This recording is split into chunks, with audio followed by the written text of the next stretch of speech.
다 당원들 남발링게 참라 공감상에 첨지슈야당 D'abord, je vous présente mes salutations et vous espère en bonne santé. 다 술루기 예 직 로단다 제비입니다. Donc, selon le mode de calcul du calendrier astronomique, selon la tradition de Tsurpu, 이번 자리에 제자 남발링게 sam로레 aujourd'hui c'est le deuxième jour de l'an du nouvel an tibétain. 된주바당 Et à cette occasion, je vous souhaite que tout soit auspicieux, que tout ait du sens dans votre vie. Et je vous présente mes tâches d'aller. 아버지 갸게나 가장지 시어서 bedde 제사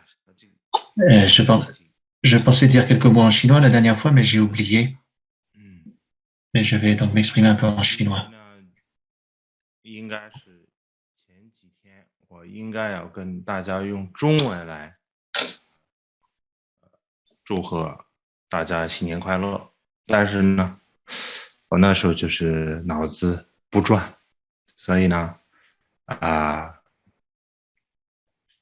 就没想到自己会说中文，所以，今天就借这个机会，今天大年初二，所以呢，借这个机会呢，希望大家在新的一年里身体健康啊，然后一切顺利啊，然后功德圆满，谢谢。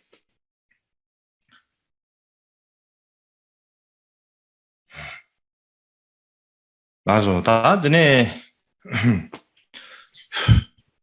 다드린 것을 봐봐딜이야 네 Aujourd'hui, 저리야 안내 쌤쌤 털수 있어 말해 je vais vous expliquer la propagation de l'école de l'esprit seulement au Tibet.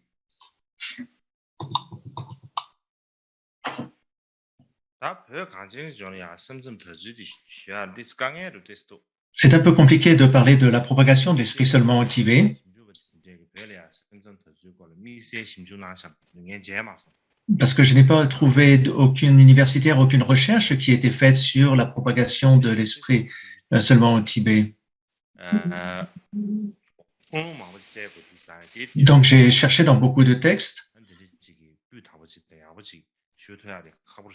J'ai cherché dans beaucoup de sièges, j'ai pris beaucoup de ressources, mais ça sera difficile pour moi de vous définir les choses de manière très claire et définitive.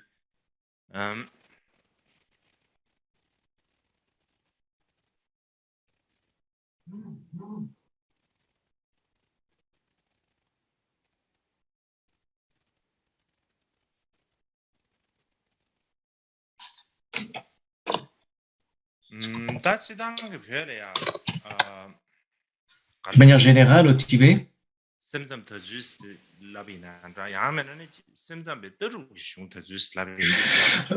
si on peut parler, on devrait plutôt parler de la propagation de la vue de l'esprit seulement plutôt que de l'école de l'esprit seulement au Tibet.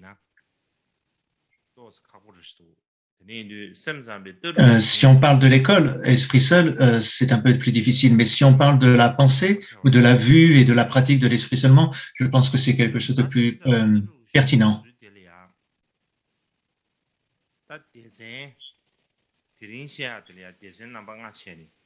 Donc aujourd'hui, je vais vous la présenter en 5 parties. Donc la traduction de ces textes au Tibet, pourquoi l'école elle-même ne s'est pas développée. Ensuite, pourquoi Togme Asanga et Vasubandhu sont des Chittamatra. Et les différentes approches au Tibet de l'école de l'esprit seul, et aussi la manière dont les dharmas de Maitreya se sont développés au Tibet. Donc je pense que je ne pourrais pas tout expliquer aujourd'hui. Et comme demain, on fait encore une pause et je continuerai après-demain. Et je verrai peut-être à compléter aussi.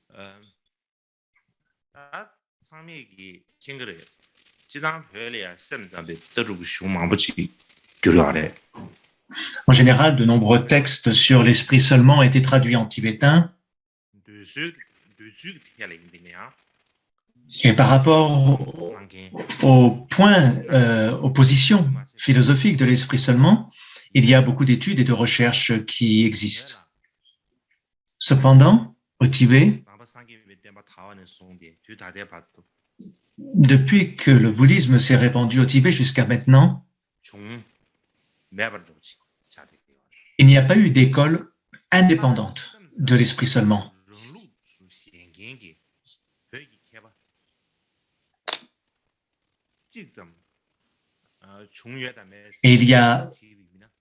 Et si l'on se pose la question, est-ce qu'il y a véritablement un maître tibétain qui est affirmé que l'esprit seulement est sa propre école ou sa propre philosophie? On peut avoir des doutes.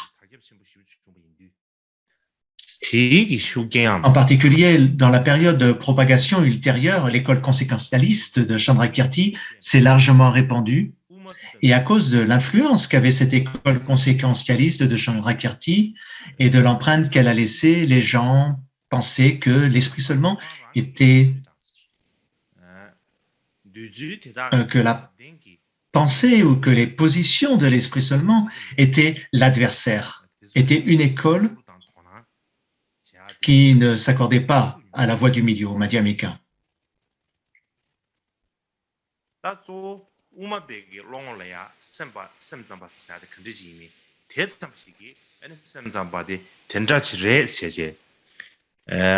Et comme cette pensée s'est renforcée, les gens ont commencé à désigner la voie du milieu comme étant ceci ou cela et n'y ont pas apporté leur soutien et l'ont pas comprise.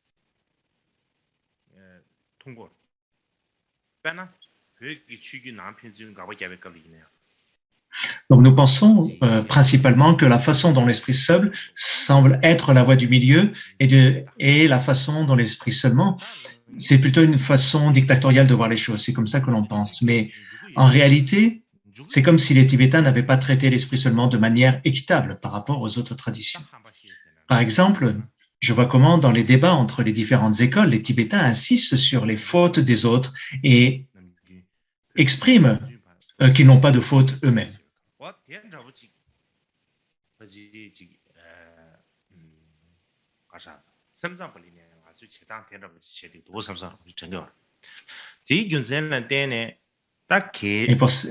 Et c'est comme ça que l'on considère souvent l'école de l'esprit seulement.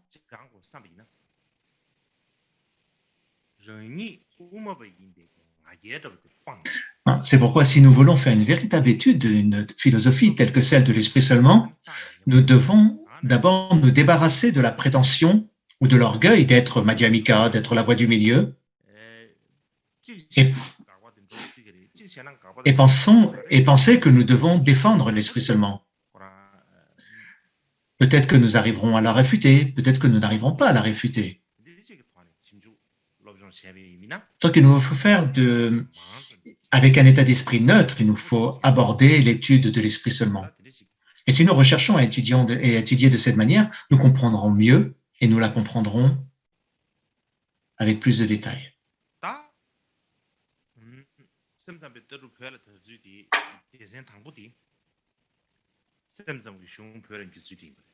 Donc la première catégorie de cette introduction de l'esprit seul au Tibet est la traduction des différents textes. La traduction en tibétain de la littérature de l'esprit seulement.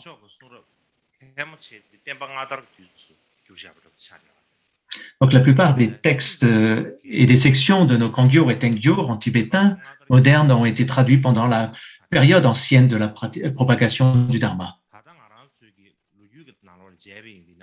Ainsi, la plupart des textes importants de l'esprit seulement ont été traduits à cette époque.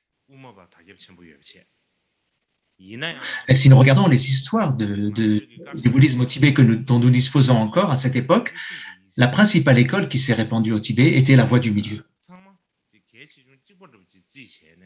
Mais lorsque nous regardons les anciens catalogues des textes existants au Tibet, nous voyons que les textes de l'esprit seulement et ceux de la voie du milieu ont reçu la même considération, la même importance et ont été traduits.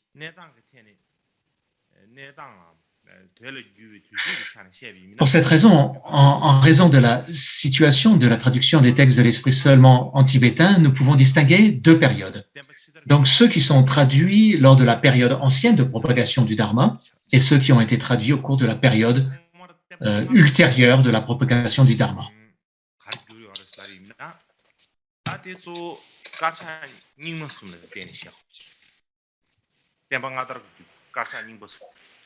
Tout d'abord, notre connaissance de ce qui était traduit lors de la période ancienne de propagation du Dharma provient principalement de trois grands catalogues. Donc, il y a trois catalogues qui sont le Pantagma, le Denkarma et le Shimpuma. De ces trois, le Shimpuma n'existe plus. Mais le catalogue Pantagma et le Denkarma existent encore et on peut les utiliser maintenant. Bhutan Rinpoche, Pao Tsuna Trengwa et d'autres affirment que le catalogue Denkarma était antérieur au Denkarma, mais le cinquième Dalai Lama et Situ Chökyi Jumne disent que c'est le Pentagma qui est antérieur. Cependant, il y a plus d'œuvres répertoriées dans le Denkarma que dans le Pantagma. Donc, on peut en conclure que le Denkarma a été plus tardif. Cependant, dans le Pantagma,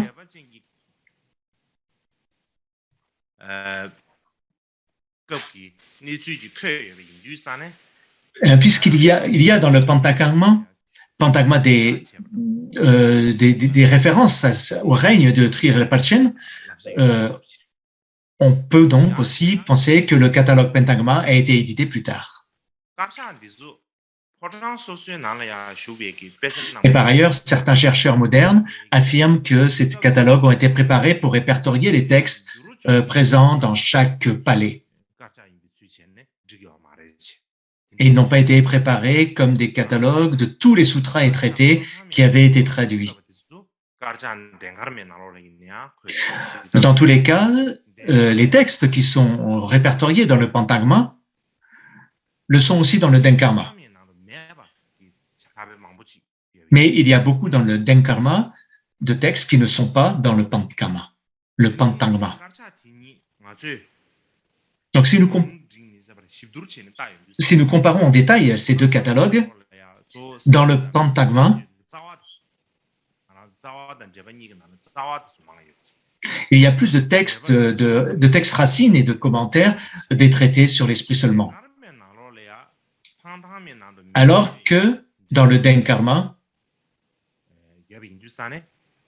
il y a aussi beaucoup de commentaires listés et qui ne sont pas listés dans le Pantagma. Donc, pour cette raison, il semble que les traducteurs tibétains ont d'abord traduit les textes les plus importants de l'esprit seulement et quelques commentaires importants, puis ainsi de suite, ils ont traduit plus tard, ultérieurement, d'autres commentaires importants autant qu'ils le pouvaient. La plupart des textes importants de l'esprit seulement avaient déjà été traduits pendant l'ancienne propagation, de sorte qu'il n'y a pas autant de textes de l'esprit seulement traduits pendant la propagation ultérieure qu'il y en avait durant la propagation antérieure du Dharma au Tibet.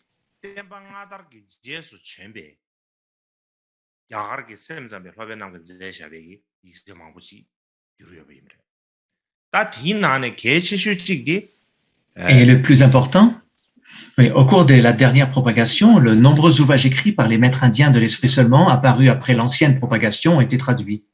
Et les plus importants d'entre elles sont les œuvres de Shantipa. Et Shantipa était un maître des plus importants ou le plus important de l'esprit seul vivant à l'époque du début de la propagation ultérieure. Et ces œuvres ont donc été traduites en tibétain au cours de la propagation ultérieure. Et en particulier, ce commentaire extrêmement connu qui est la continuité insurpassable, le Gyalama, texte de la Prajnaparamita, que certains attribuent à Sangha, ainsi que n'a été traduit en tibétain qu'au cours de la propagation ultérieure, ainsi que les commentaires sur la continuité insurpassable Donc oui, cette continuité insurpassable, sur distinguer les phénomènes et leur nature, et la présentation.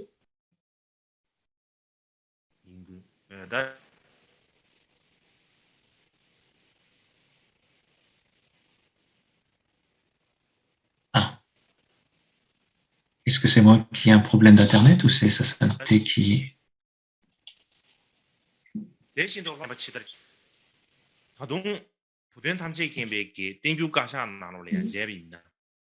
Donc, on peut dire que la présentation des 5 dharmas de Maitreya connus au Tibet doit avoir vu le jour à l'époque de la propagation ultérieure du dharma. De plus, si l'on regarde le catalogue de Bhutton sur le Tenggyur, les textes les plus importants de l'Esprit Seul, qui n'avaient pas été traduits dans la propagation ancienne ou antérieure, mais qui l'ont été dans la propagation ultérieure, sont les principaux commentaires. Alors, les commentaires sur l'ornement des sutras, sur le compendium du Mahayana et le compendium de l'Abhidharma. Lorsque l'on compare les catalogues des œuvres de l'Esprit seulement traduites pendant l'ancienne traduction,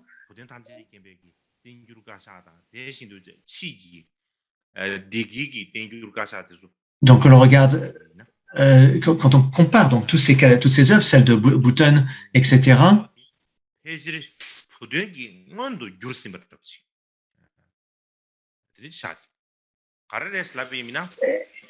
nous pouvons voir que toutes les œuvres indiennes de l'esprit traduites en tibétain, l'esprit seul traduit en tibétain, l'ont été pour la plupart avant l'époque de Bhutton. Par exemple, on dit souvent que l'édition de Dergye est l'édition la plus complète du Kangyur et du Tengyur.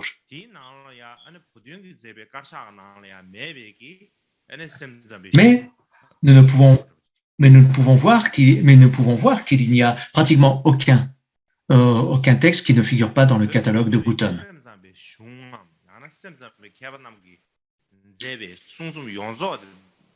Si l'on fait le total des œuvres de l'Esprit seulement et des œuvres des érudits de l'Esprit seulement traduits en tibétain, il y a les dharmas de Maitreya, par le protecteur Maitreya, qui enseignent soit la vue de l'Esprit seulement, soit celle de la voie du milieu.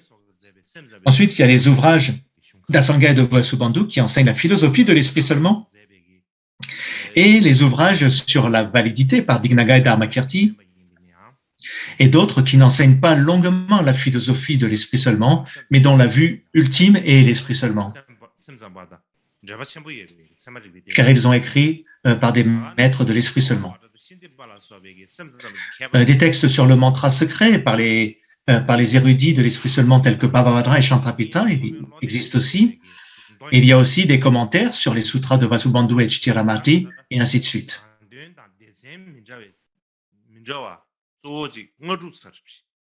Donc nous pouvons constater qu'il y a 5 ou 6 contenus et sections différentes.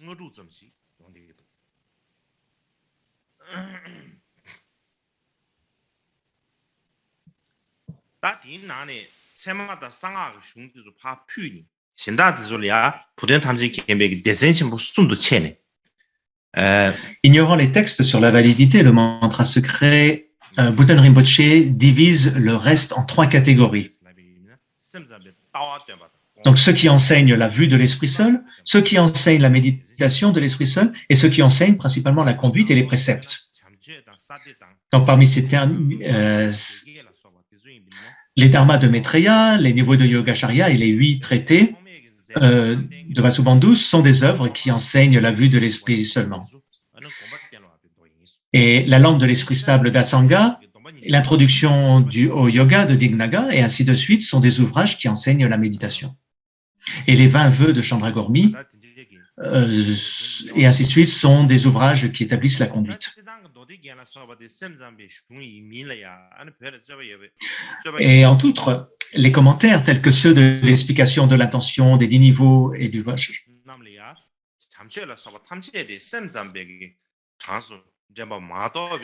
et le Vajra Cooper, dans la section séparée des commentaires des sutras concernant l'Esprit seul, sont des...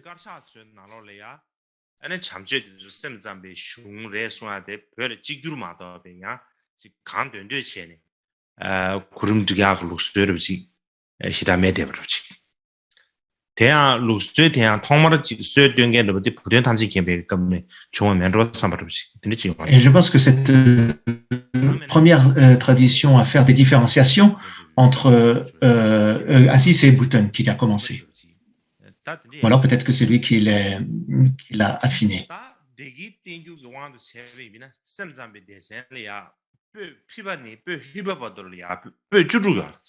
Donc, dans le Kangyur de Delgé, il y a 16 volumes concernant l'esprit seulement. Dans le Tengyur, il y a aussi les commentaires du Lama, de continuité insurpassable. Il y a aussi quelques commentaires de sutras qui sont mis dans une catégorie différente. Et dans les commentaires, donc il y a le commentaire de l'explication de l'intention, des 10 niveaux et du Vajra Cooper, qui sont mis dans une section séparée des commentaires de sutras et qui concernent principalement l'esprit seulement.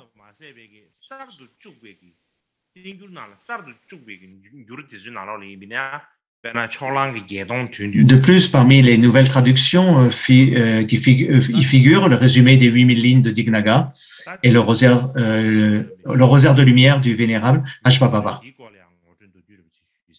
Voilà pour une présentation des différentes traductions existantes des textes de l'Esprit seul.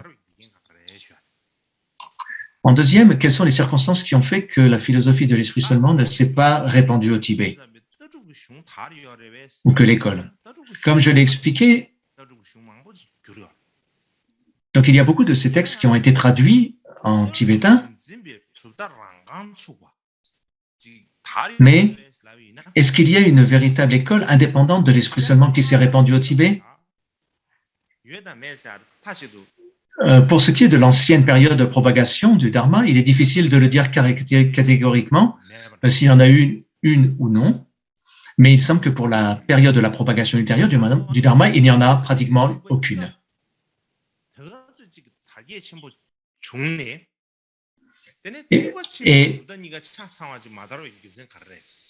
Et si on se pose la question, il y a eu une telle diffusion des deux véhicules de la cause et du résultat au Tibet, alors quelle est la raison pour laquelle les deux écoles du Maya ne sont pas complètement, toutes les deux, épanouies au Tibet?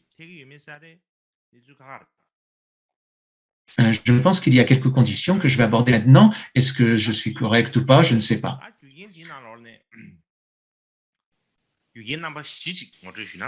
Donc, je vais vous présenter quatre conditions, quatre raisons qui peuvent expliquer cela, qui peuvent expliquer pourquoi l'esprit seulement ne s'est pas tant développé que ça au Tibet.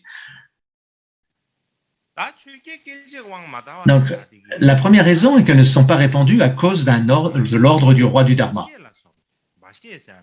Alors, selon de nombreuses histoires du Tibet, dont celle de Baché, c'est une histoire qui a été compilée à l'époque de roi Trinzong Desen, il est fait mention de la dispute de Tenzin, qui est un débat entre les partisans chinois du Zen, qui prônent l'éveil soudain, et ceux de Kamalashila de l'Inde, qui prônent la voie graduelle.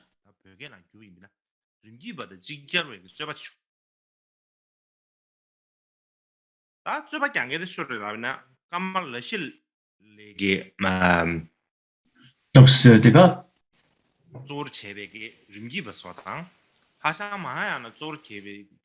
c'est un débat qui a lieu entre Kamalashila, les provenant de Kamalashila et de Hashan Mahayana.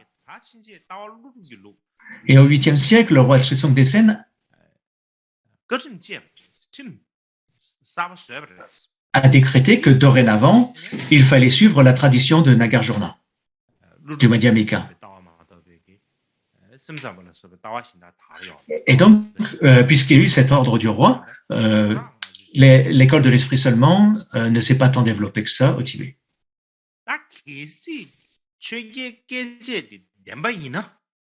Alors, si cet événement est vrai, si c'est véritablement un ordre du roi, il n'est pas nécessaire de dire que ce serait la raison principale pour laquelle l'esprit seul ne s'est pas répandu au Tibet. Cependant, Si nous examinons les explications du Mahayana sur la réalisation instantanée du mode d'être naturel,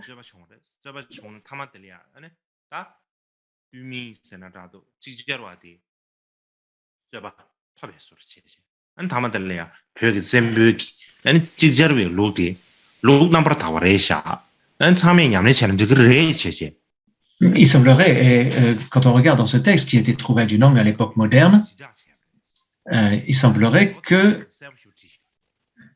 qu'il a été clairement exprimé que l'on pouvait pratiquer les deux. Mais à cette époque,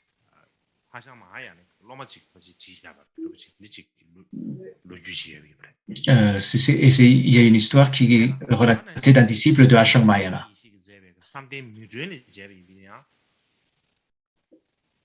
Et dans la lampe de l'œil de l'esprit stable de Nupsang Yeshe,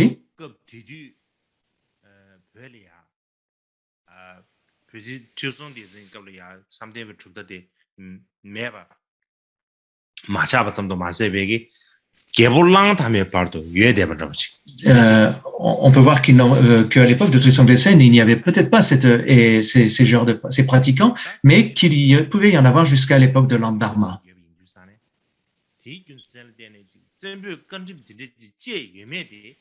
Et pour cette raison, on peut encore se poser des questions si c'est véritablement le roi qui a fait un tel édit ou non. Et c'est donc difficile de trancher à ce sujet-là. Donc voilà, c'est la première des possibilités. La deuxième possibilité, la deuxième raison est que les érudits indiens qui sont allés au Tibet étaient pour la plupart des érudits de la voie du milieu et non de l'esprit seulement.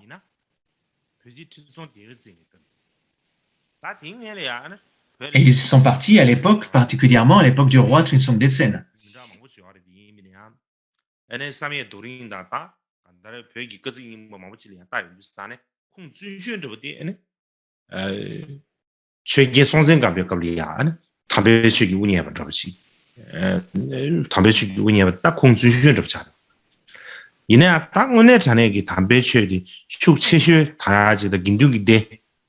Et à cette époque, à l'époque du roi Trisong Detsen,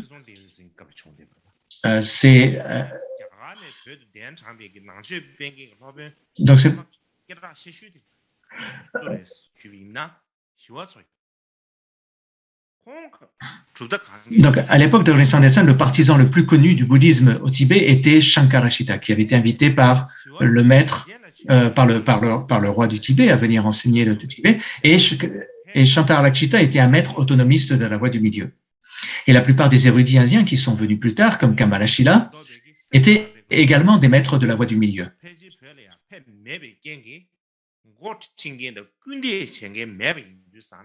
Et il n'y avait pas de véritable maître, d'enseignant de l'esprit seulement au Tibet. Et pour cette raison, il est possible que le manque de personnes pour guider et pour encourager, pour diffuser l'esprit seulement, par manque de maîtres, pour faire cela, c'est peut-être une des raisons pour laquelle l'esprit seul ne s'est pas répandu au Tibet. La troisième raison est que les gens ne voyaient pas de but ou de raison ou de but particulier à l'étude de la philosophie de l'esprit seulement, de sorte qu'elle ne s'est pas répandue. En raison de l'influence de Shantarakshita et des autres maîtres durant la période de propagation ancienne, ont propagé principalement la voie médiane autonomiste du Madhyamika. Et au sein de celle-ci, la voie médiane autonomiste Yogacharya.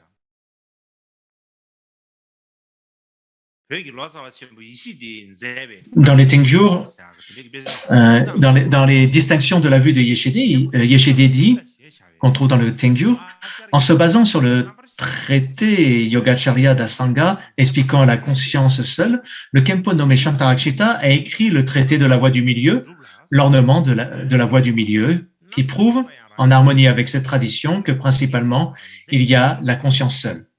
Que relativement parlant, la conscience seule existe, mais qu'ultimement, la conscience, elle aussi, n'a pas de nature.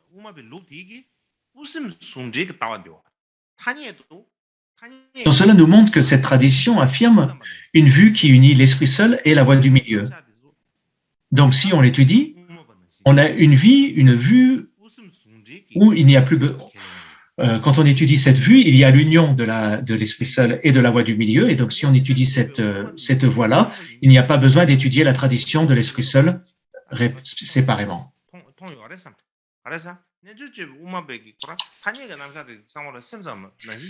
Pourquoi? Parce que cette voie donc des autonomistes, Madhyamika autonomistes, Yogacharya, exprime que d'un point de vue relatif, l'esprit seul existe. L'esprit seul existe d'un point de vue relatif, mais pas au niveau absolu.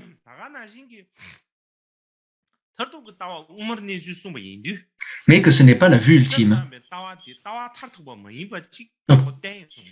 Donc comme c'est dans cette voie du milieu, l'esprit seulement, ou cette idée, cette vue de l'esprit seulement n'est que relative, elle est enseignée que ce n'est pas la vue ultime.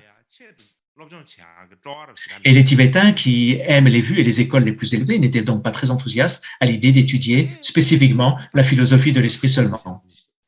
Ça, c'était pour la propagation antérieure du Dharma. Puis, au début de la propagation ultérieure du Dharma au Tibet, le maître indien le plus influent à venir au Tibet fut Atisha. Et Atisha, selon les récits traditionnels, aurait fait l'éloge de la vision conséquentialiste de la voie médiane de Chandrakirti, le Madhyamika, ou Matalgyolpa, la voie conséquentialiste du Madhyamika de Chandrakirti. Et plus tard, la traduction de Patsap Lotsa. Et plus tard, la traduction de Patsap Lotsawa, de l'Udrav de Chandrakirti, l'introduction à la voie du milieu et de son commentaire avec le commentaire qu'il a écrit avec le soutien du Geshe Kadampa le plus influent de l'époque, Shankararawa, présentait énormément de réfutations de l'esprit seul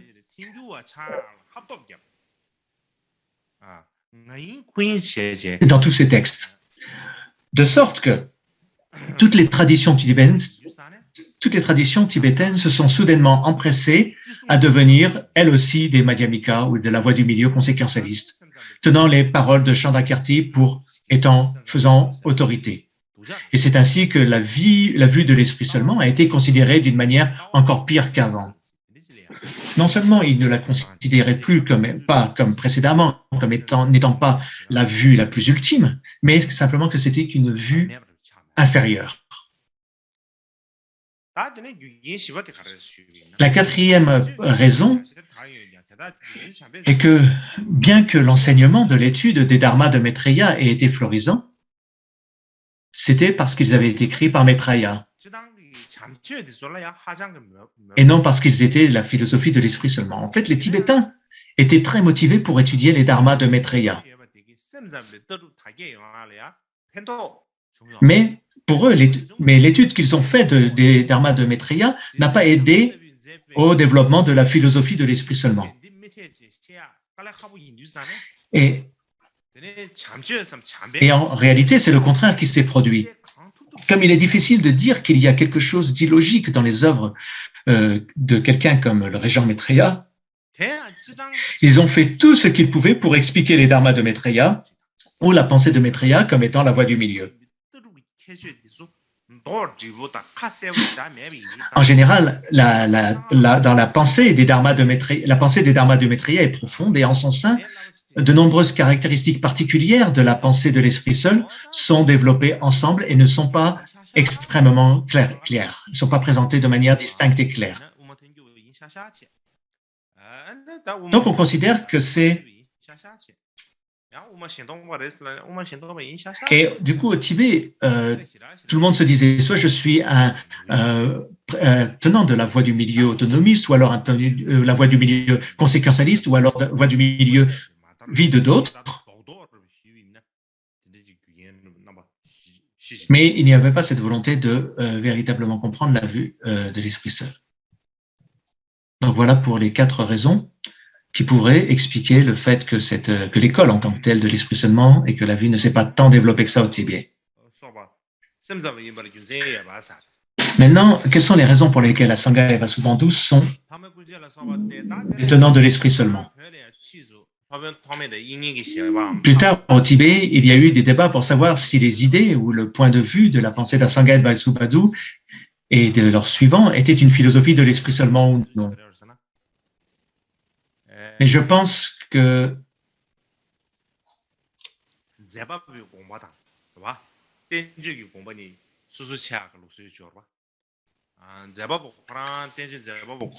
mais je pense qu'il y a différentes raisons, parce qu'il y a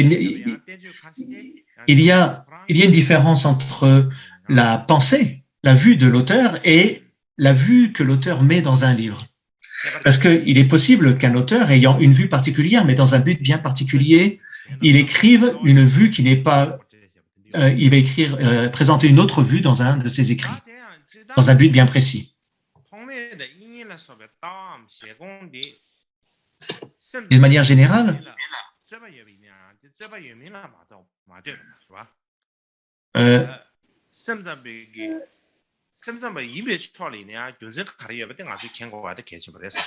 je pense qu'il est important que l'on sache pourquoi, qu'on comprenne pourquoi Asanga et Vasubandhu sont des maîtres de l'esprit seulement.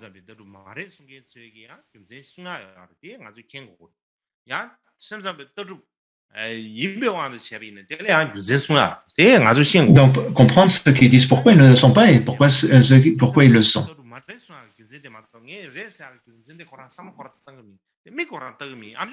Parce que si je me dis, moi, je sais qu'ils sont, Asanga et Vasubandhu sont des membres ou des maîtres de l'esprit seulement, et que je ne veux pas entendre d'autres raisons et que je ne veux rien voir ou rien lire à ce sujet, ce n'est pas la bonne approche.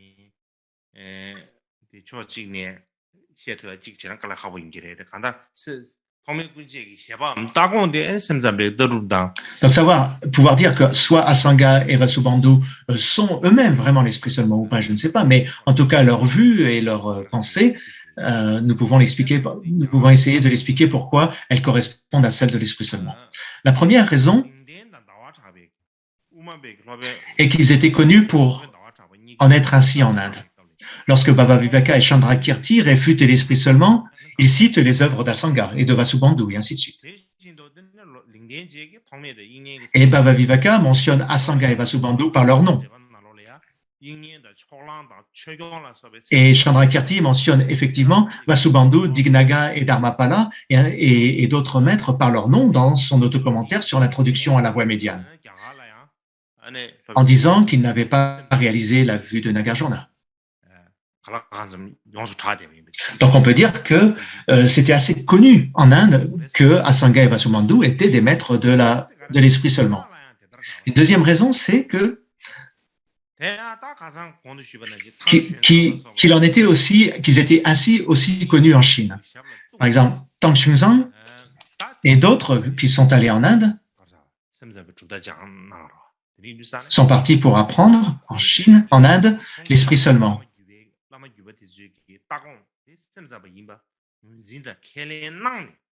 Et on finit par accepter cette école de l'esprit seulement. Et l'ont accepté, ils l'ont ramené en Chine et l'ont propagé en Chine. Et on les considère comme étant, et Tang Xunzang par exemple, s'est prosterné aux pieds des étudiants de la lignée de Vasubandhu. La troisième raison est que dans les anciens catalogues, le Pantangma et le Denkarma, de l'époque de l'Empire tibétain,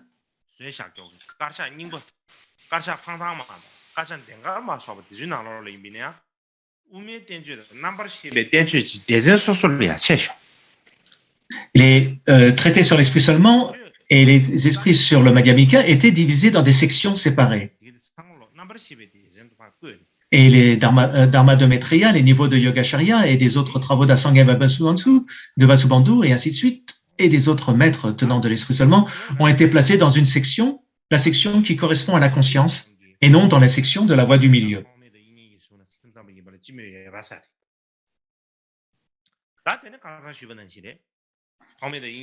Et la quatrième raison, c'est que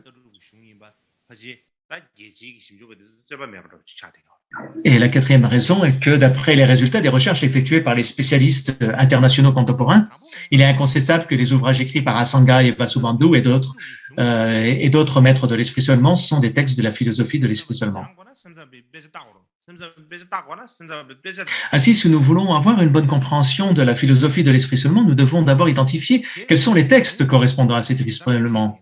Et une fois que nous les avons identifiés, nous pouvons les accepter comme tels.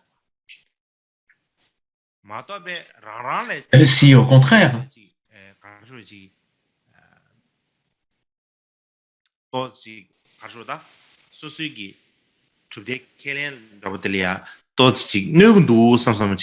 Et si au contraire on pense que cela nous fasse du mal et que nous insistons que nous nous forçons à expliquer, voilà, c'est comme ça les scènes sympas, ça c'est ça et l'esprit seul, ça ce n'est pas l'esprit seul, ça c'est le Madhyamika, ça ce n'est pas le Madhyamika, et que nous l'expliquons comme nous le voulons, il n'y aura pas beaucoup d'avantages.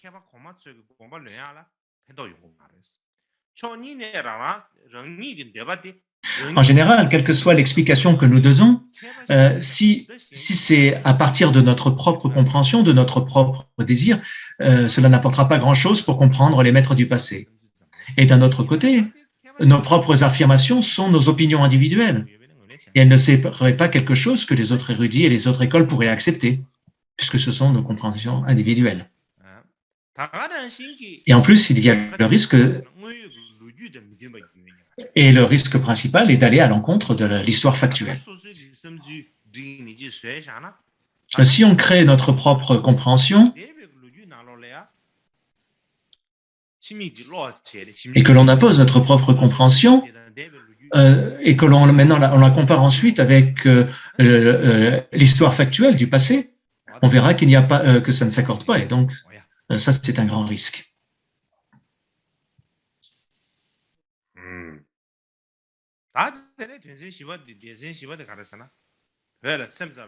Ensuite, en quatrième,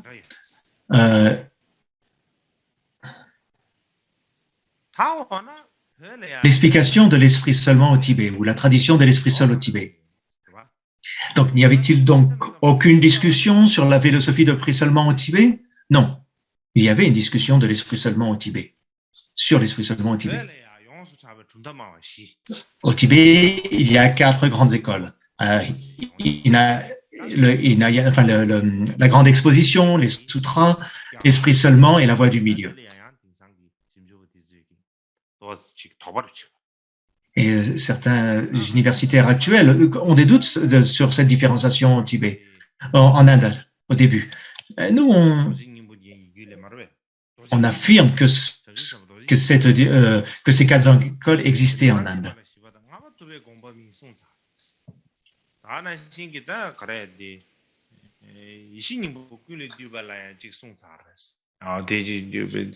Et on a des citations qui viennent de différents sutras, comme le cœur de la sagesse primordiale, etc.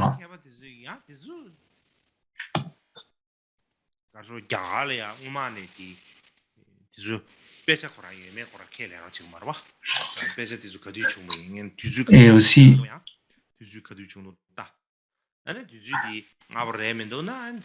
et il y a aussi des discussions sur la priorité de certains textes, et puis est-ce que c'est arrivé avant quel texte est arrivé avant l'autre. Mais de manière générale, donc sur l'existence de ces 4 écoles en Inde, il y a beaucoup de débats, et les universitaires modernes aussi ont des désaccords. Mais au Tibet, il y a donc la grande exposition, les sutras, l'esprit seulement et la voie du milieu.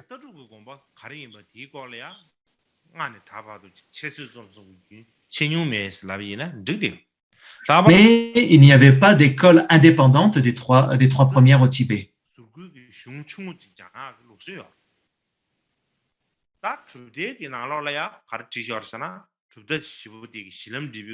Mais depuis les temps anciens jusqu'à aujourd'hui, il y a eu des discussions, des enseignements et des débats continus sur le principe de ces 4 écoles. Et en particulier, avant d'étudier les grands textes tels les 4 grands traités, la tradition veut que l'on étudie séparément le sujet des écoles philosophiques, qui discutent des affirmations sur le fondement, la voie et la réalisation des 4 écoles en général. En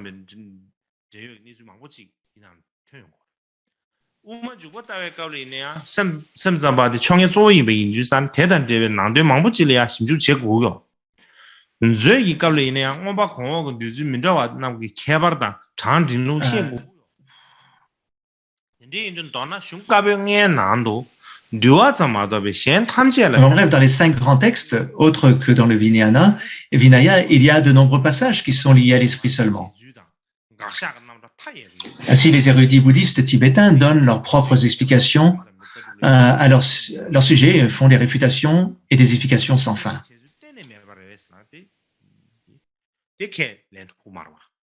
Donc on ne peut pas dire que les érudits tibétains n'avaient aucune connaissance et n'ont fait aucune recherche ou n'ont tenu aucune discussion sur l'esprit seulement. Et chaque érudit a sa propre façon d'expliquer l'esprit seulement. Pour donner quelques exemples,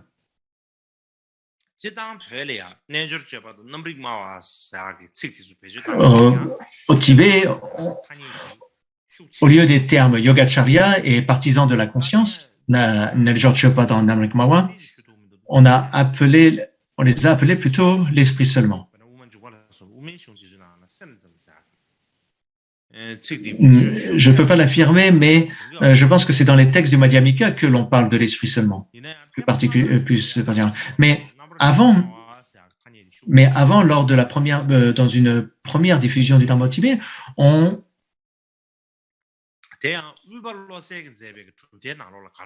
parlait des partisans de la conscience ou des Yogacharya. Et donc, à l'époque de la propagation ancienne du Dharma, les termes partisans de la conscience ou les partisans de Namrik Marwa ou Namparik Parmawa étaient les plus courants. Dans le texte sur les écoles philosophiques de Upalosel, il est dit ce qui explique que les objets...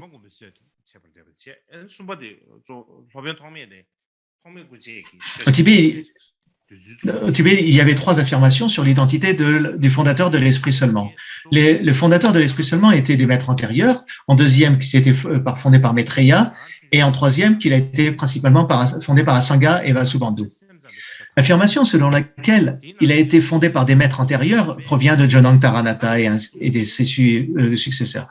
Dans l'histoire du Dharma de l'Inde de Taranatha, il écrit que lorsque le Mahayana s'est répandu pour la première fois, l'esprit seulement s'est répandu. Parmi eux, principalement, le vénérable Nanda, Dampédé et Paramartha ont maintenu et propagé la tradition de l'esprit seulement de Yogacharya. Taksang Lotsawa et d'autres affirment qu'il a été fondé par Maitreya, tandis que Lord Tsongkhapa, Tsongkhapa et la plupart des autres expliquent que le fondateur était Asanga. Donc quelques-uns affirment qu'il s'agissait à la fois d'Asanga et de Vasubandhu. Donc il y a différentes approches, il y a des divergences. Il y a des divergences sur qui est le fondateur ou l'instigateur de la lignée de l'esprit seulement. 30 minutes de pause.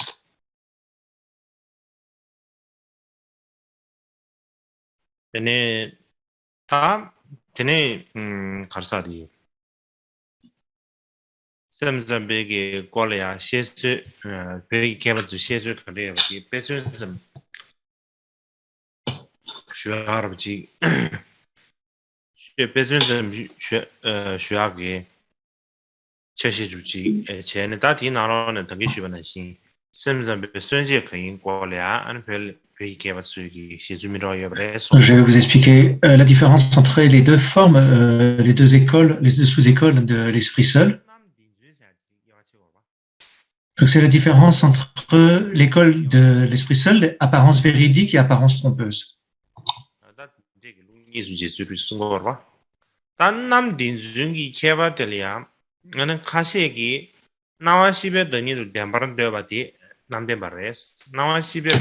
Donc, ceux qui disent que la distinction est de savoir si les apparences de la vérité relative apparaissent à la sagesse d'un Bouddha ou non. Donc ceux qui considèrent que les apparences sont réelles, c'est les apparences véridiques, et ceux qui disent que les apparences qui arrivent à l'esprit sont fausses, c'est ce que l'on appelle l'école des apparences trompeuses. Dans le texte de Tuiken sur les écoles, ceux qui affirment que l'essence de l'esprit n'est pas souillée par les défauts sont les apparences trompeuses inoxydables, et ceux qui affirment qu'elle s'est souillée sont les apparences trompeuses souillées.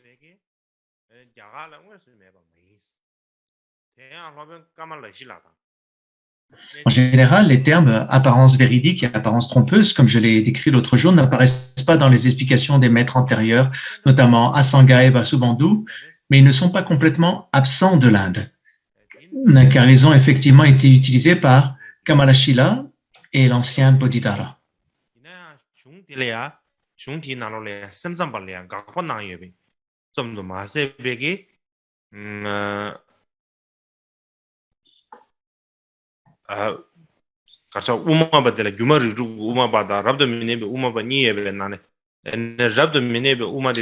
un commentaire sur le choral des noms de Manjushri dit être de Chandragurmi utilise les termes apparence trompeuse et apparence véridique, souillée et non souillée. Mais ce texte réfute l'esprit seulement et dit en outre que la voie du milieu entre illusoire et non-présence, ce dernier est le plus logique. Par conséquent, puisque Chandragurmi est généralement connu sous le nom de l'esprit comme un tenant de l'esprit seulement, il faut examiner s'il s'agit d'une personne portant le même nom que lui ou si c'est un nom emprunté.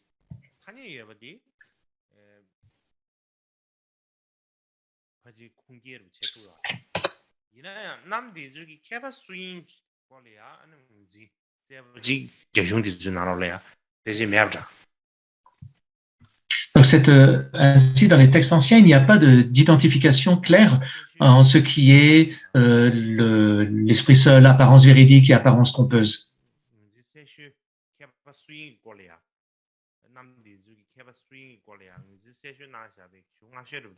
Et l'identification claire et la plus ancienne que j'ai vue est celle de Jashikawa.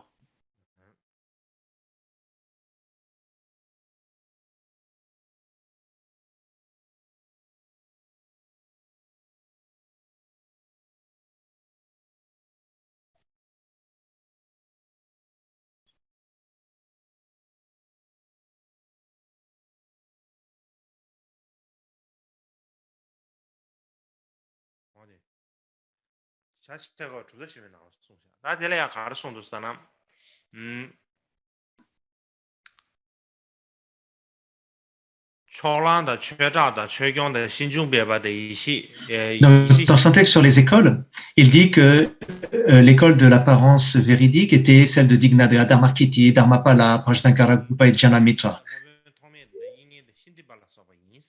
Et eux affirment les 6 consciences, alors que les tenants de l'apparence trompeuse comprennent Asanga, Vasubandhu, Chandipa, qui affirment les 8 consciences. De même, le texte de Chomden Rijal sur les écoles cite les passages de la vingtaine et de la vérification de la validité, c'est Manamnier, pour montrer que Vasubandhu et Dharmakirti adhéraient sous certains aspects aux positions des 2 apparences, véridiques ou trompeuses.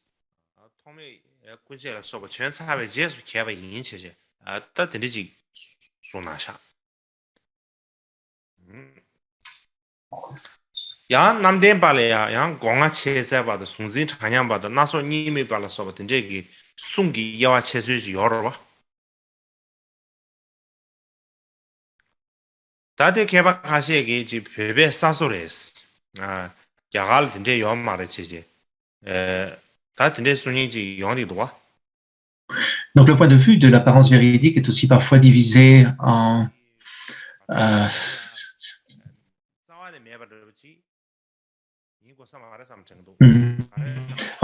alors ce que l'on appelle à Gongla Chetsal, c'est-à-dire on peut dire comme un œuf, quand on perçoit les choses comme comme on coupe un œuf, l'égalité de l'appréhendeur et de l'appréhendé et la pluralité non duelle. Mais certains érudits disent que cela a été inventé par les érudits tibétains et qu'il n'y en avait pas en Inde. Mais il est difficile de dire qu'il n'y avait pas du tout cette distinction en Inde, car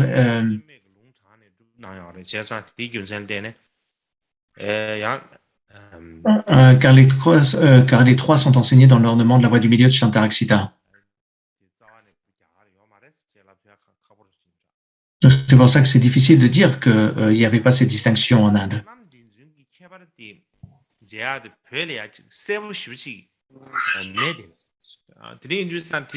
Mais au Tibet, il n'y avait pas une distinction vraiment très claire entre les deux.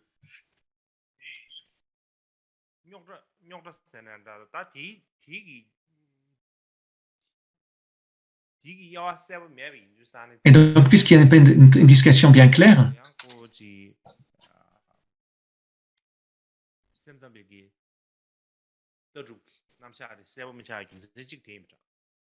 C'est pour ça que l'on n'a pas une classification très claire de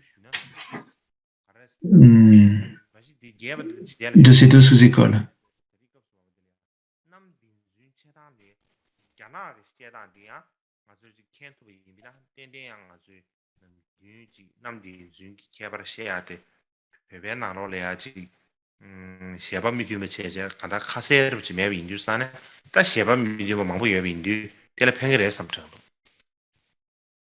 Je pense que si on prend l'approche qu'il y avait en Chine, on pourra mieux comprendre ce qui n'est pas très clair dans le bouddhisme tibétain.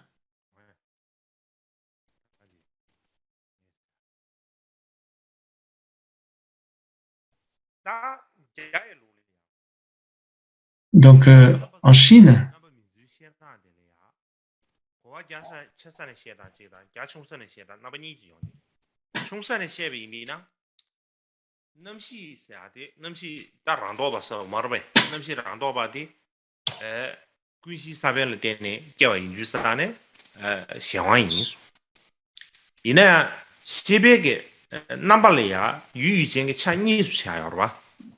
dans la tradition chinoise, la manière d'expliquer l'apparence trompeuse ou la tradition dans l'imaginaire nécessite soit une compréhension plus large, soit une compréhension plus étroite.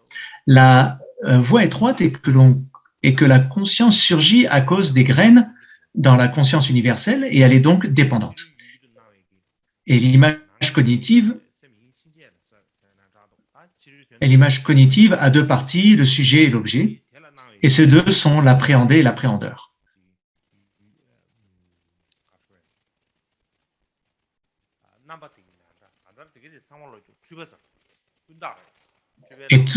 Et tout ce qui est appréhendé et appréhendeur est imaginaire. Et donc, c'est comme ça que l'on parle de l'apparence trompeuse. Il s'agit donc d'une simple apparence qui n'existe pas en réalité. Maintenant, la compréhension plus large est que l'aspect de la conscience qui appréhende la cognition elle-même, que l'aspect de la conscience qui appréhende, c'est la cognition elle-même, et elle est donc dépendante. Mais l'aspect appréhendé et l'aspect apparaissant comme un objet externe est imaginaire et par conséquent confus.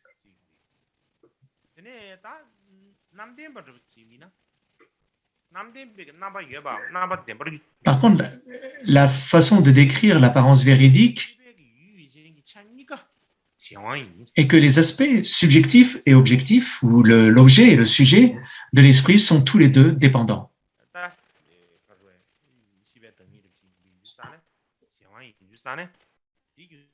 Et comme ils sont dépendants, ils affirment qu'il ne s'agit pas de la nature imaginaire.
Au Tibet, la raison principale pour dans la trentaine, alors, est-ce que au Tibet, on croyait que c'était à quoi on adhérait? Dans la trentaine, par exemple, de Vasubandhu, il est bien clairement expliqué que les apparences extérieures sont que l'esprit lui-même, que la conscience existe réellement. Donc, on considère, nous, que Shtiramati, par exemple, qui est un commentateur de l'Esprit seul de Vasubandhu,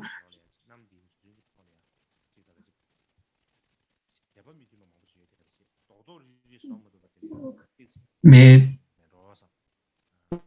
j'arrive plus à suivre là.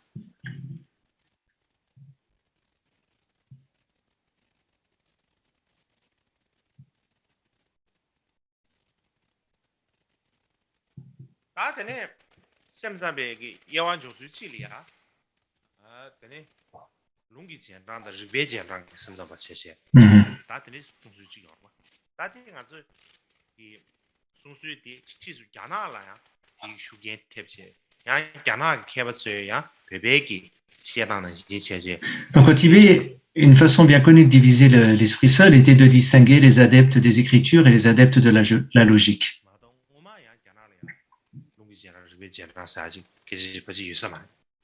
Mais en Chine, par contre, ce n'était pas cette distinction ne se faisait pas. Donc, pour les premiers, on retrouve Asanga et d'autres adeptes des 5 niveaux de Yogacharya, et pour les seconds, Dignaga et Dharmakirti. Ceux qui considéraient donc la logique comme étant le principal étaient donc ceux qui étaient adeptes de la logique. Donc c'est un petit peu ce que je vous ai parlé précédemment à la division de l'esprit seul antérieur et postérieur dans le bouddhisme chinois.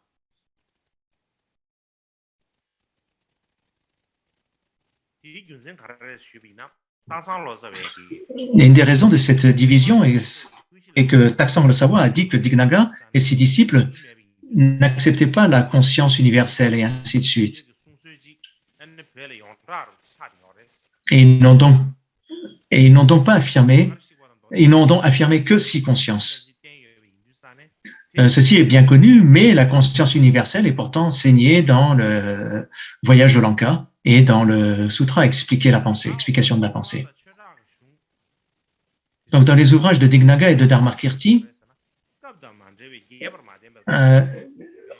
ce n'est pas que on ne parle pas de, ce n'est pas qu'on ne parle pas de la conscience de base universelle, mais c'est qu'elles ne sont pas reliées directement, ce sujet n'est pas relié au sujet principal de leurs écrits. Et cela ne montre pas qu'ils ne l'acceptent pas. Ils n'en ont plutôt pas expliqué longuement les raisons.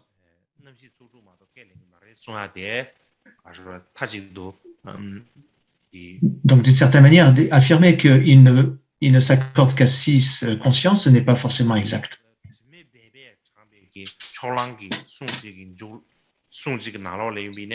Cependant, de plus, un texte de Dignaga, signé par Vimalagupta, mentionne les consciences engagées, la conscience universelle. Et aussi dans un commentaire de Devendra Buddhi et Shakyamuni sur le commentaire de la validité, dans le Semanandal, mentionne clairement l'existence de la conscience universelle.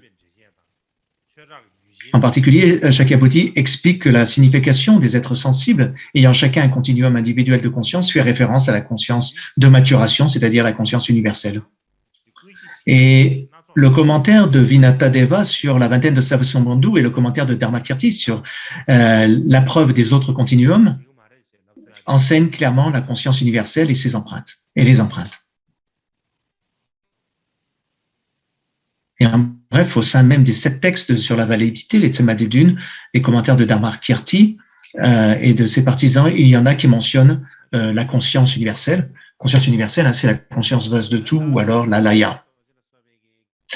De Shakya Dorje et d'autres érudits Gelugpa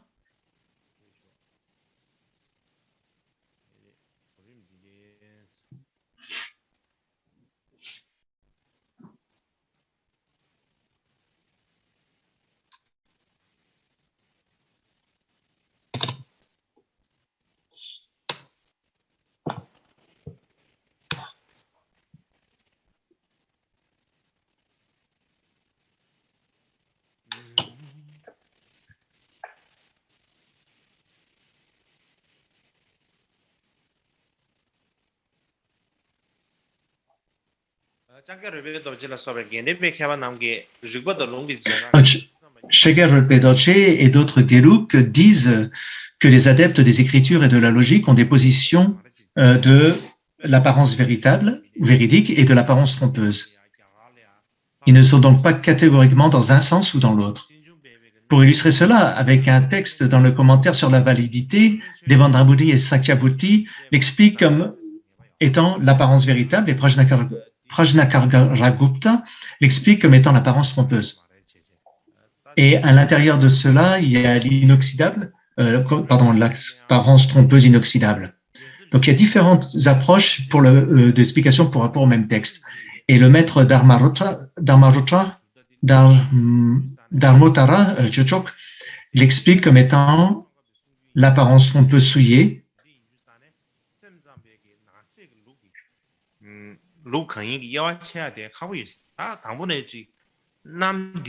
Donc c'est difficile de dire au Tibet qui adhérait à quelle vision et de faire la distinction clairement. Parce que même à l'intérieur de, par exemple, les apparences trompeuses, il y a les apparences trompeuses souillées, les apparences non souillées ou inoxydables. Et il est difficile de savoir qui pensait quoi, même au Tibet.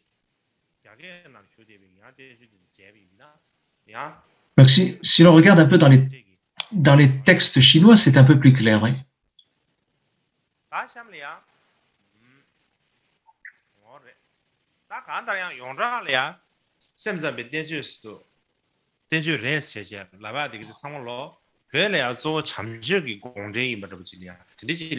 Donc, pour résumer, les textes les plus connus comme étant les 5 traités, les traités de l'Esprit seul, les commentaires sont les commentaires sur les 5 dharmas de Maitreya. Et la pensée de ces textes ne doit donc pas résider dans la pensée de Maitreya. Donc, il existe au Tibet de nombreuses façons différentes d'expliquer les dharmas de Maitreya.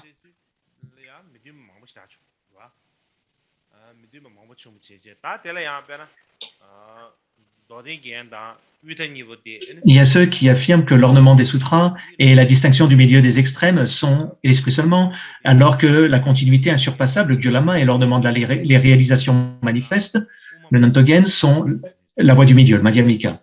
Et il y a aussi ceux qui affirment que la distinction des phénomènes et le réel est l'esprit seulement, et ceux qui affirment que c'est une branche du continuum, la continuité insurpassable et de la voie du milieu. Et Dolpopa et Shakya Chogden affirment que les 5 dharmas de Maitreya sont la voie du milieu. Et Reda Washanuroje affirme que les 5 dharmas sont simplement l'esprit seulement. Cependant, Redamwa, plus tard, fit une retraite et il réalisa que la continuité insurpassable, c'est en fait un texte de la voie du milieu, comme c'est expliqué dans les Annales bleues. En général, peu de Tibétains affirment que ces 5 traités de Maitreya sont des œuvres de l'esprit seulement. Et Je Tsongkhapa dit que les deux textes des deux différenciations du milieu des extrêmes et du dharma et de sa nature, et l'ornement des sutras sont l'esprit seulement, que l'ornement de la réalisation manifeste est principalement d'abord madhyamika autonomiste et finalement conséquentialiste, et que la continuité insurpassable, c'est la voie du milieu conséquentialiste. En bref, au Tibet, la raison pour laquelle les dharmas de Maitreya ne se sont pas répandus, non, se sont répandus alors que l'esprit seul ne s'est pas répandu.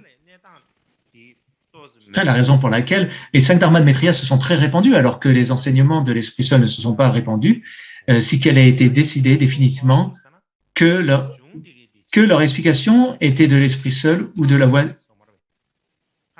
qui n'a pas été décidée définitivement si les explications, les contenus étaient l'esprit seulement ou la voie du milieu.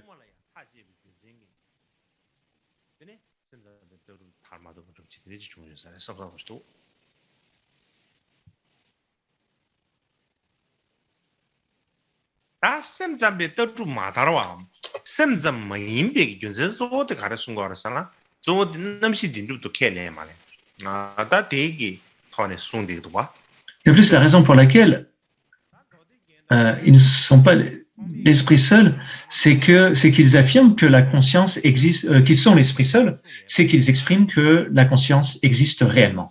Dans l'ornement des sutras et d'en distinguer le milieu des externes et le compendium du Mahayana Dasanga, il n'est pas clairement indiqué que la conscience existe réellement. Cependant, dans le commentaire de Shtiramati sur la trentaine, c'est très clairement énoncé que les 6 consciences existent réellement. De sorte que la plupart disent que certains, dont Shtiramati et Devendra Buddhi, sont des maîtres de l'esprit seulement.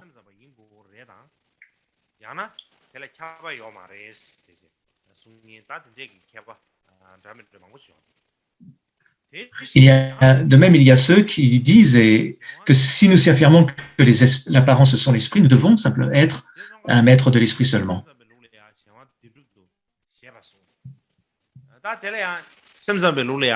De même, un point difficile est de savoir si la nature dépendante est réellement existante ou non.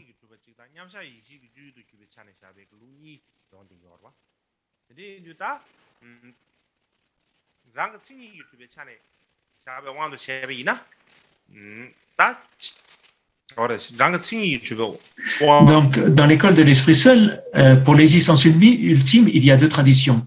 L'existence véritable des choses par leurs propres caractéristiques et celle qui est déterminée à être l'objet de la sagesse méditative. En ce qui concerne la première, les niveaux de Bodhisattva et le compendium du Mahayana expliquent que le dépendant existe. Et en ce qui concerne la seconde, d'en différencier le milieu des extrêmes dit que le dépendant n'existe pas ultimement. Et certains érudits affirment que dans l'esprit seulement, le dépendant n'existe pas vraiment et que seul l'absolu existe. L'érudit Kamsang Palkang Lotsawa affirme que l'apparence véridique et l'apparence trompeuse sont identiques en ce qu'elles affirment que alors le kuntak, l'imaginaire, n'existe pas et que l'absolu, lui, existe. Mais l'apparence véridique affirme, l'apparence véridique, les teneurs de l'apparence véridique affirment que le dépendant pur et le dépendant impur sont relatifs, alors que l'apparence trompeuse affirme que le dépendant pur est ultime.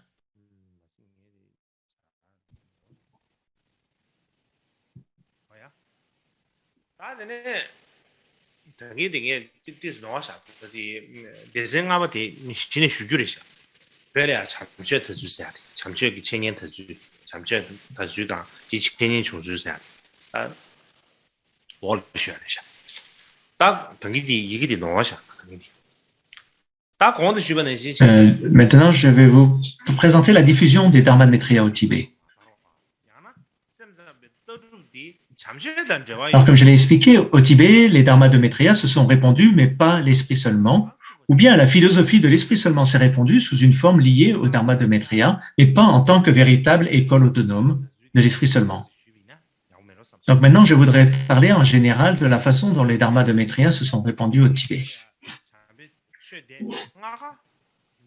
Au cours de l'ancienne propagation du Dharma au Tibet, les 5 Dharmas de Maitreya n'ont pas tous été traduits. De sorte que l'expression 5 Dharmas de Maitreya n'existait pas. Il semble que le terme soit devenu connu lors de la transmission du Dharma ultérieur.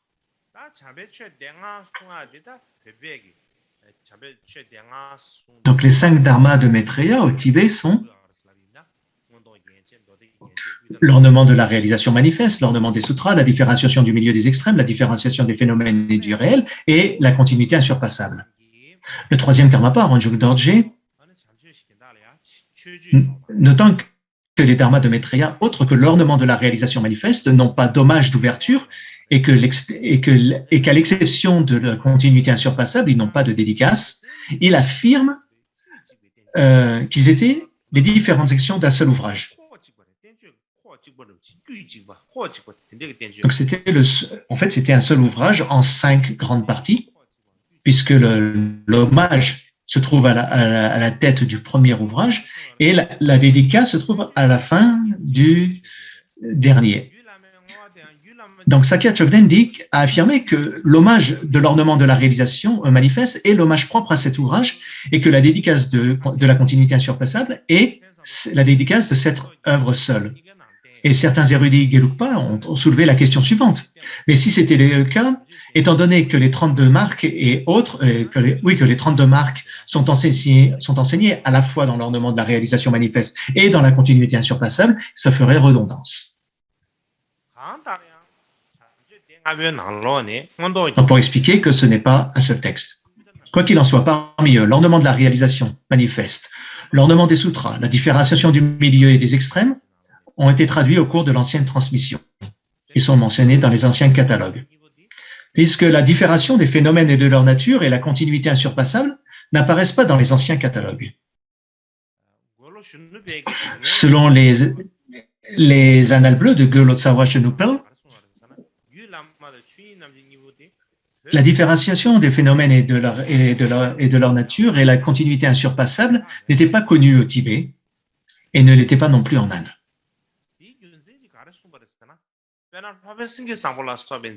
Et quelle est la raison qu'il donne, par exemple? Il dit les œuvres des maîtres indiens tels que Shivantabhadra citent notamment les autres dharmas de Maitreya, mais ne comportent aucune citation de la différenciation des phénomènes et de leur nature et de la continuité insurpassable. De même,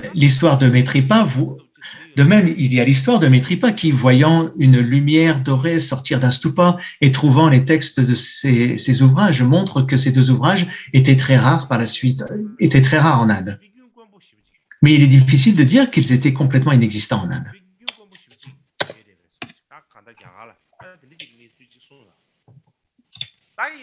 Donc cette histoire de Maitripa qui a découvert le Gyulama en voyant de la lumière sortir de dessous un stupa, montre que ce texte était très rare en Inde. Mais il a découvert ainsi le Gyulama et différenciation des phénomènes, et la différenciation des phénomènes et de leur nature n'a pas été traduite en chinois aussi dans l'Antiquité ou dans le passé. Et ce texte a été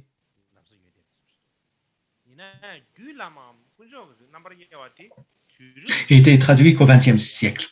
Or, la continuité insurpassable et par exemple la distinction des familles des joyaux a été traduit en chinois vers le VIe siècle.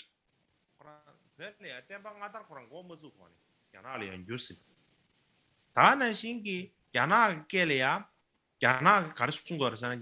예규 난딘 가르친 거 알았잖아. 군저 넘버 예외가 제바 보태야 로드 때문에 제바 인수 거. 제가 제바 보면서 좀 마도베기 배사 코랑 윤디 안네. 야가라. Et d'autant plus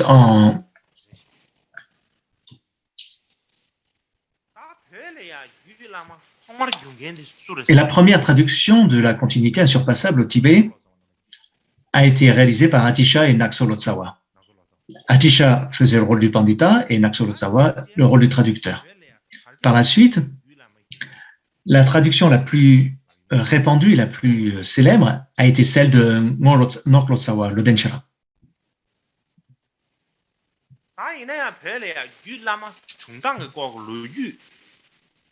Cependant, l'histoire la plus connue au Tibet sur l'origine du texte, la continuité insurpassable, a été transmise par Tsenka Woche.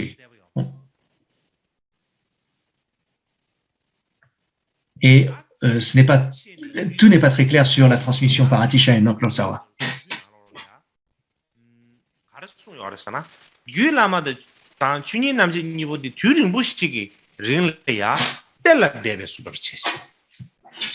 Et dans les récits de Tsenka Woche, il explique que la différenciation des phénomènes et de leur nature ainsi que la continuité insurpassable ont été cachés pendant très longtemps comme un trésor et personne ne pouvait y accéder.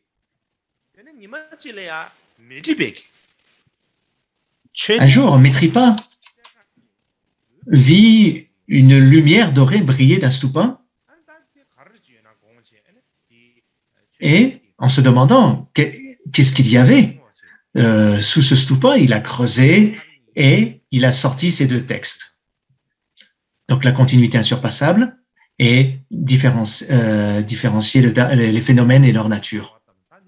Ensuite, Maitripa supplia Maitreya, qui lui apparut. Maitreya descendit du ciel sur un nuage et apparut à Maitripa et lui enseigna et lui donna l'enseignement du Lama et de ces deux textes. Maitripa l'enseigna ensuite à un étudiant nommé Gawedrapa, qui se rendit ensuite au Cachemire et qui le transmit à Jagna. C'est Jagna. Ensuite, donc Lotsawa et Tsen Kawoche, tous les deux élèves Dragpa Ngönche, se rendirent ensemble au Cachemire et donc Lotsawa étudia de nombreux textes. Tsen Kawoche n'étudia que les dharmas de Maitreya et ces deux, donc Lotsawa et Tsen Kawoche, retournèrent au Tibet. Mais Tsen Kawoche rentra au Tibet avant donc Lotsawa. Il diffusa principalement les enseignements du continuum, la continuité insurpassable et la tradition méditative des 5 dharmas de Maitreya en est issue.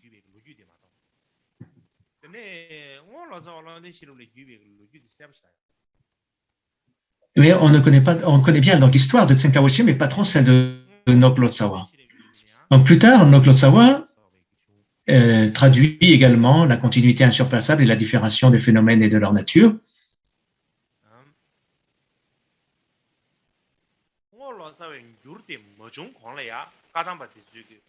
Avant que Nok Lotsawa ait fait sa traduction, les maîtres Kadampa utilisaient principalement la traduction que j'ai mentionnée précédemment, celle d'Atisha et de Natso Lotsawa.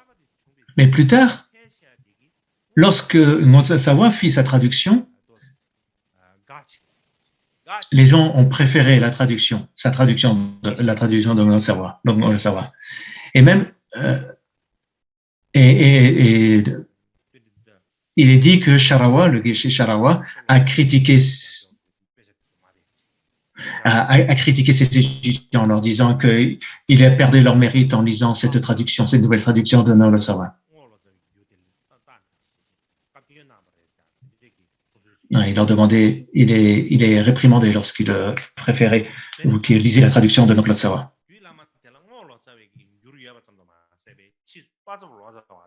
De plus, donc Nok Lotsawa a fait cette traduction, puis ensuite Patsap Lotsawa, Yarlung Lotsawa et Drapa Gelsen ont également traduit la continuité insurpassable en tibétain.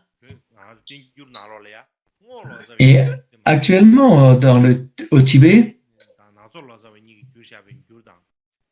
la traduction d'Atisha et Natso Lotsawa, celle de Patsap Lotsawa, Yarlung Lotsawa et Drapa Gelsen n'existe probablement plus. Mais c'est une perte. Bon, d'un côté, ce n'est pas grave.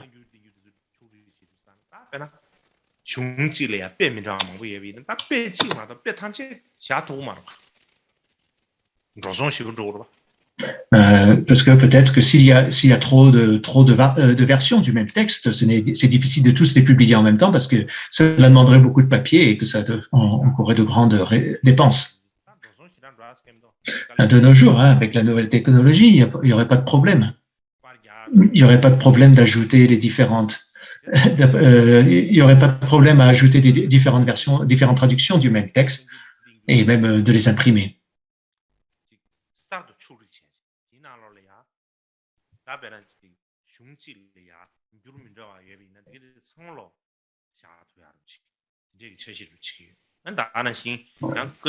Et ce serait bien de pouvoir avoir toutes les traductions du même texte au même endroit.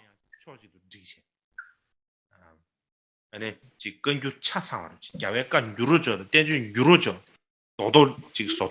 de pouvoir réunir toutes les différentes versions du Kangyur, toutes les différentes versions du Tengyur, et de les réunir dans un seul et même volume ou dans un seul et même travail.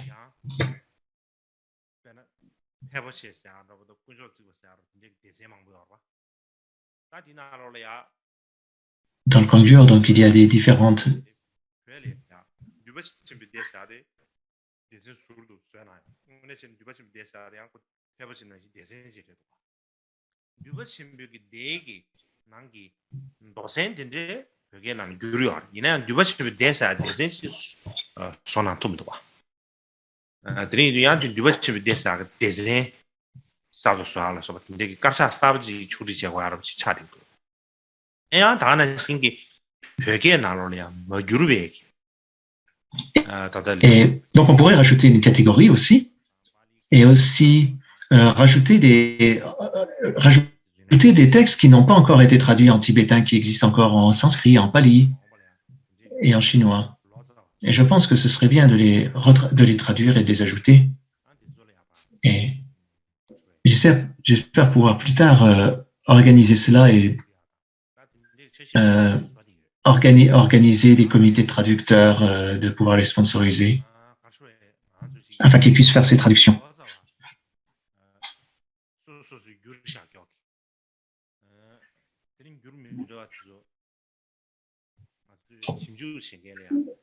Donc sinon, si nous pouvions étudier les différentes traductions de ces Lotsawa, ça nous serait très utile de pouvoir voir les différentes traductions du même texte. Pouvoir expliquer, dans telle traduction, c'est expliqué ceci, dans telle traduction, c'est expliqué comme cela. Pouvoir les utiliser pour une étude approfondie, ce nous serait très bénéfique. Quoi qu'il en soit, selon le récit de Tsenkawachi, il est vrai que la continuité sublime et le différencier les phénomènes de leur nature ont été repris plus tard par Metripa. Donc, si cela est vrai, on en déduira que Atisha et Metripa étaient contemporains. Donc, il est donc clair qu'il y aurait un lien entre eux. Peut-être que ce ne sera pas un lien entre un maître et un disciple, mais il y aurait une relation entre les deux. Donc,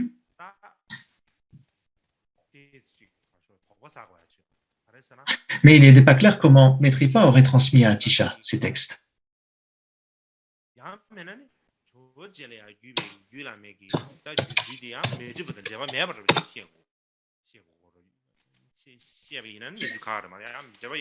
Donc, s'il n'y avait pas de relation entre Metripa et Atisha, il n'y aurait pas de problème. Mais si il y a une relation entre Metripa et Atisha, et notamment par rapport à la continuité sublime, surpassable, il est important d'étudier s'il y a une relation ou pas, quelle est leur relation.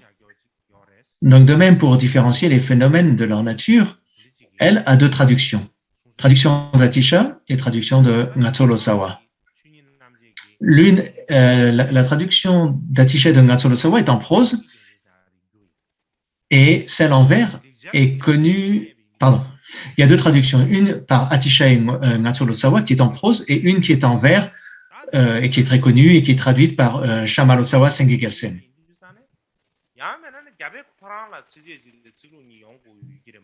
Donc, il y en a une qui est en prose et une qui est en vers. Il faudrait avoir les originaux en sanskrit à la fois en prose et en vers pour pouvoir les comparer. Parce qu'il est très rare de traduire de la prose en vers.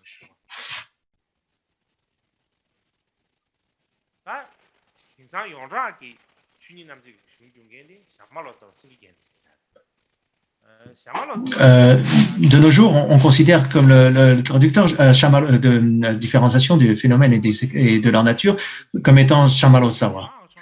Et Shama Losawa était en termes de philosophie un élève de Noklo Denshirab et de nombreux autres traducteurs. Et en termes d'instruction sur la quintessence, il fut un élève de Padampa Sangye. Et il se rendit en Chine on appelle ça Wutai Chan, la montagne des 5 pics, peut-être, et il ne revint pas au Tibet.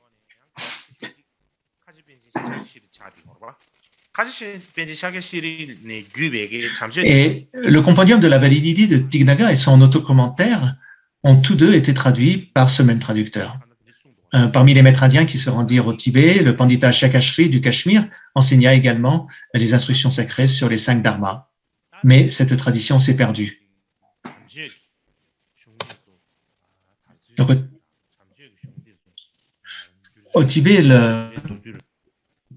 voici pour une brève présentation du développement ou de comment les 5 dharmas de Maitreya se sont répandus au Tibet.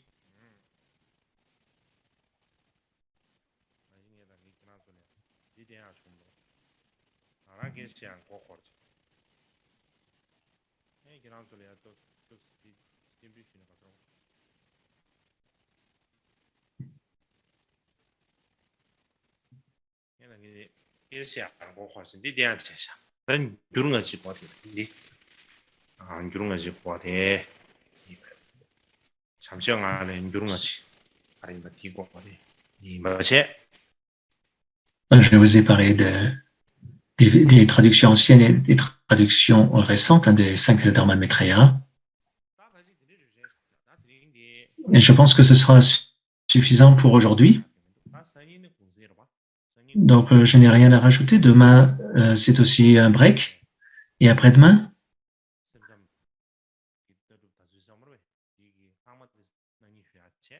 je finirai cette propagation de l'esprit seulement au Tibet.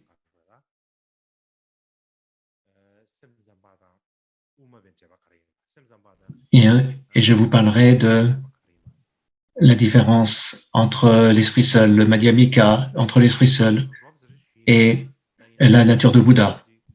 Hier, je vous ai déjà parlé des liens qu'il y a ou des différences entre le Madhyamika et l'esprit seulement. Mais je vais vous parler plus, vous parler du lien ou des différences qu'il y a entre l'esprit seulement et la nature de Bouddha.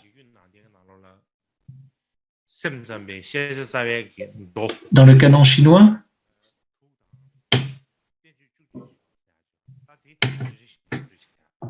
je vais vous parler aussi d'une différente présentation que l'on trouve dans le canon chinois sur l'esprit seulement.